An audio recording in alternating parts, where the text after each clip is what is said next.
Again, there's no such thing as past, present, or future when it comes to your mind. There's just now. You can think of the past, you can think of the future, but when you think of the past or you think of the future, what are you really doing? You're just entertaining yourself with stories right now. Yeah. And so we change those stories within you right now. It's going to change your behavior right now. Welcome to Internet. Are you okay? The podcast where we dig into the internet's wildest stories to figure out what's really going on underneath.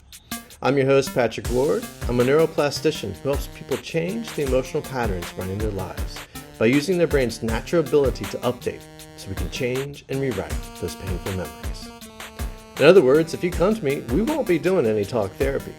What we'll be doing is using your mental mechanics as leverage for your mental health.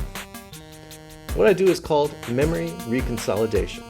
It's a powerful research-backed approach that's helping people all over the world recover from complex emotional issues, from severe PTSD, lack of confidence and self-worth, to general anxiety disorder. If you're curious, check out the Why It Works page at healingmindshift.com. Each week, I'm joined by my wife, Lauren, who brings me the latest gems she's uncovered from Reddit and beyond. Now, if something I say hits close to home this episode, you're not alone. You can book a free discovery call to learn more about what I offer at healingmindshift.com, or you can book a 1 or 2 hour session. I do my best to reply as quickly as possible. Tune in each week as we dive into the web's darkest corners. I'm ready, you're ready, so let's go. How you doing, Lauren? Hey, I'm good. Trying to stay cool. Hot. Yeah, you can tell I got a little bit of sunburn this morning. Went and played some baseball this morning, but we're here and we're ready to get to work. Yep. Yep. I'm excited for this one. All right, what we got? What we got? Okay, so this week's Am I the A-hole is a 16-year-old female asking, is she the a-hole for yelling at her own mother? So she writes in, I understand she does a lot for me, but home is chaos. She buys pets like it's water. Since my childhood dog died, my mom has brought 56 animals home. 56. This includes frogs, dogs, geckos, birds, etc., but mainly birds. I live at home and I'm home 24/7 since I've left school now and I hate going out.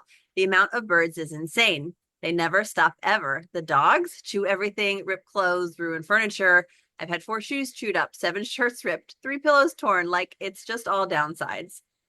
She says, I personally love animals and have a massive empathy towards them, but this is crazy. So, main story, my mom came home with 4 new big birds. I gave her a look like, are you serious? And she said, do you like them? I said, no, we have enough. And then I started yelling, saying, we have so many animals and you're never home to take care of them. Your animals are now my responsibility. I said this because both my parents work full time and are tired when they get home. I clean up the mess, feed them, give them water, overall take care of them. But now I feel terrible. It's my mom. What if she's just trying to fill a void since the dog? I don't know if I'm in the wrong. Brutal honesty. Am I the a-hole? What you think, Bo? I heard a lot of stuff that kind of piqued my interest. It's like a question of where to start, to be honest with Yeah, you. there's a But lot in there. there's a lot packed in that little Ada. And I also thought it was interesting that it was mostly birds. If we're going to go just symbolically, why birds? Do we feel caged? Do we want to be free? Do we want to fly? Do we not Ooh, like it where we debater are? coming out. I don't know. I don't know. These are just just makes you wonder, right? Okay. Yeah, the family dog. It's always sad when the family dog dies, and like we just lost our dog a couple of years ago, and Mm, it was a big family affair, and for sure. it hurt all of us. We have replaced it with 1 dog, though. No 2 small animals. Not 56, though. That's true. Yeah, I don't really count the ones I hardly ever see, but yeah. But when the dog dies, it can be crippling to the family structure, and many reasons for this, but just as a father with kids that are growing up every day, getting bigger every day, I can imagine that losing the family dog reminds mom that, oh, time is passing, right? Time is passing. This little family structure that I've built isn't going to last forever. And she might already be dealing with empty nest syndrome, even though her nest is very much filled.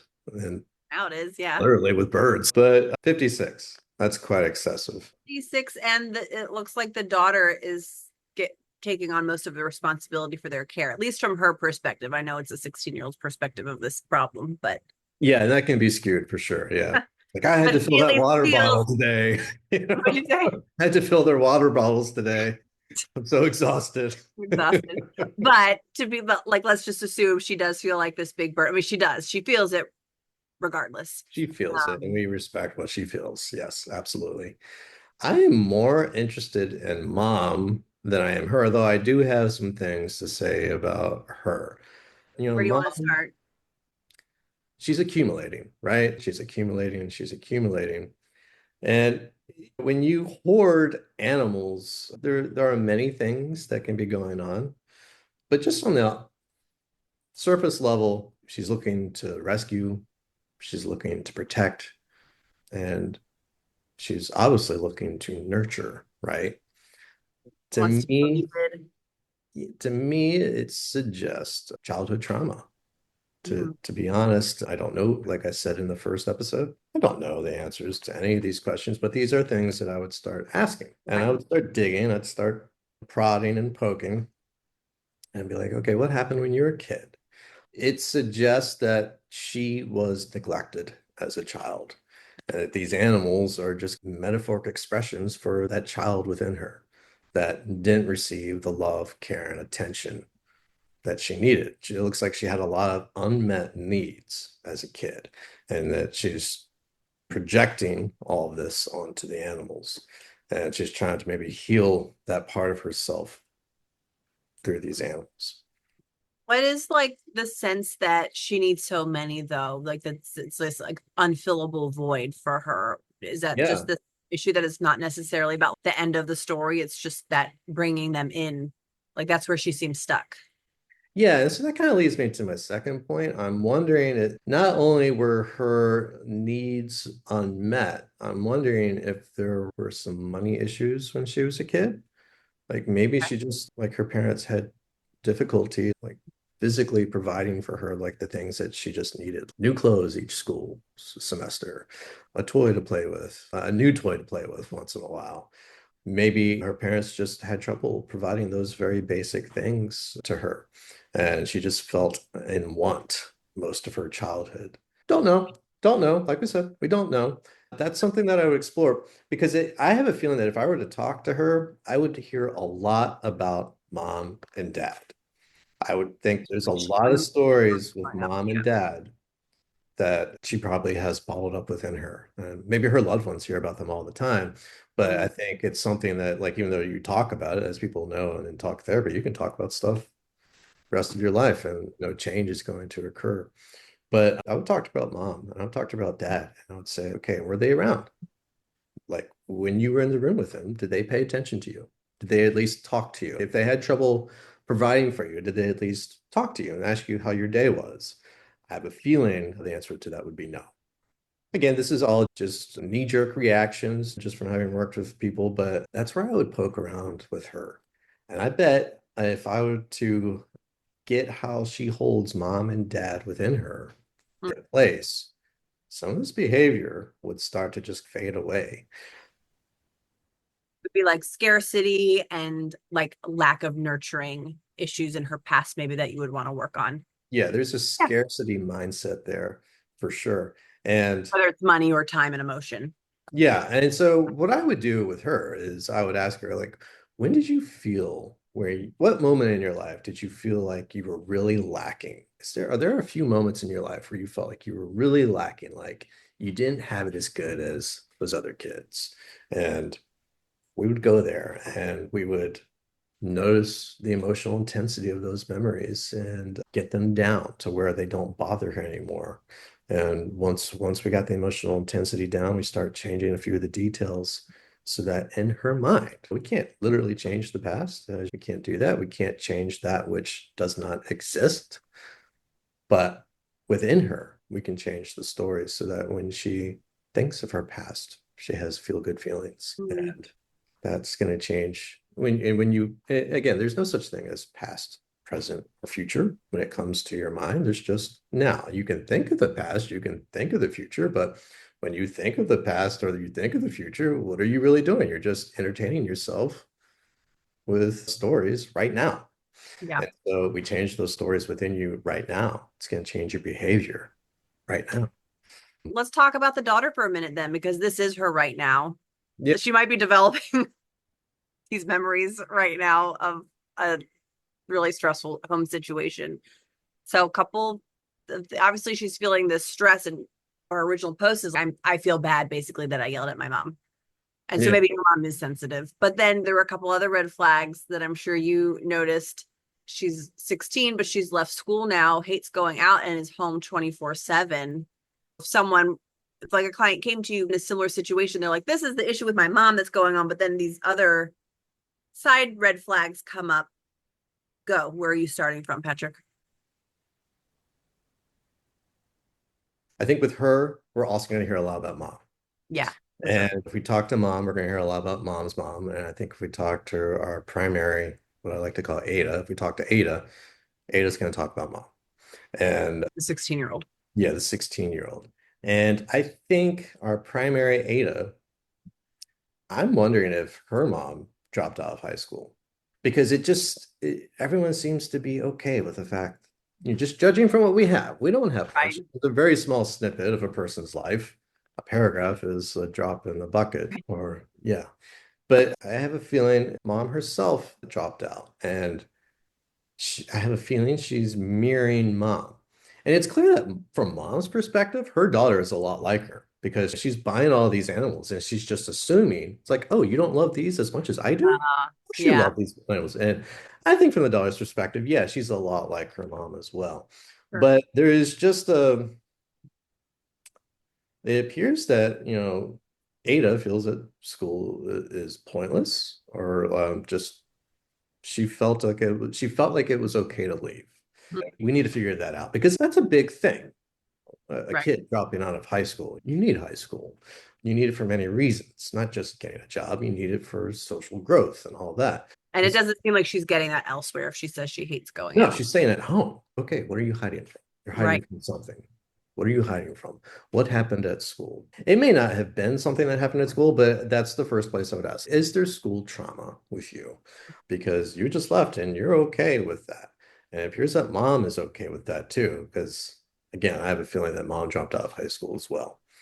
But the big thing that stood out with me, like everyone I work with, I try to understand what I call their model of the world. Like, Okay.